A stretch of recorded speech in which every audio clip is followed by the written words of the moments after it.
السلام علیکم آل فرینڈ، میں آپ کو کہانی ایک بیٹے اور ماں کی سناتا ہوں۔ آپ لازمی غور سے سننا اور ویڈیو کو سپیٹ نہیں کرنا، مطلب ہٹانا نہیں، ویڈیو غور نہ سننا۔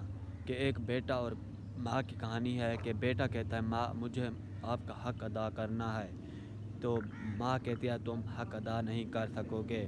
تو بیٹا کہتا ہے نہیں مجھے حق ادا کرنا ہے۔ ماں کہتی ہے ایک رات کا حق ادا کر لو گے تو میں مان جاؤں کہ میری پوری زندگی کا حق ادا کر لیا ہے۔ تو بیٹا ہے ٹھیک ہے۔ ماں کہتے تم آج رات میرے ساتھ سو جانا۔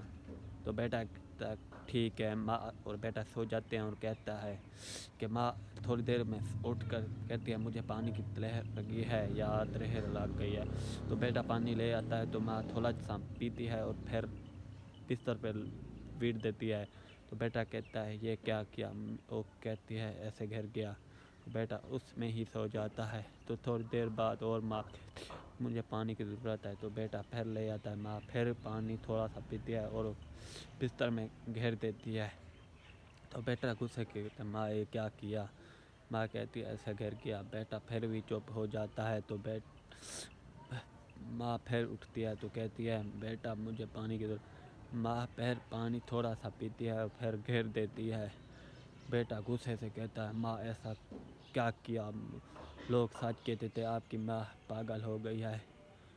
لوگ سچ کہتے ہیں کہ بوڑھی عورت کا دماغ ایسے ہی پاگل ہی ہو جاتا ہے۔ تو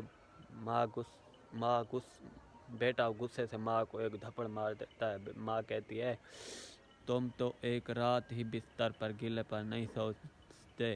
میں تو آپ کو جب تم چھوٹا سا پیشاب کر دیتے میرے کپڑے میں، ساری رات میں تمہیں سینے پہ لگا کر سوتی تھی۔ تم کو یہ بھی سمجھ نہیں ہے کہ ماں نے کا حق کیسے ادا کرنا ہے۔ تم نے تو غصے سے ایسے ماں کو چاٹ ہی مار دی۔ تو بیٹا کو حق ادا نہیں کر سکا، ماں کو دھپڑ نہیں مارنا چاہیے۔ یا تم لوگ ساری زندگی بھی خدمت کرو تو ماں کا حق ادا نہیں کر سکو گے۔ یہ میرا دعویٰ ہے، ماں کے برابر کوئی نہیں رل سکتا، ماں کا حق ادا کوئی نہیں کر سکتا۔ لیکن اتنا غصہ تو تم کہتے ہو ہم اب ماں کا حق ادا کر سکتے ہیں۔ کوئی کہتا ہے کہ میں نے ماں کو عمرہ کروا لیا، مجھے میں حق ادا ہو گیا۔ ایسے ادا نہیں ہوتا۔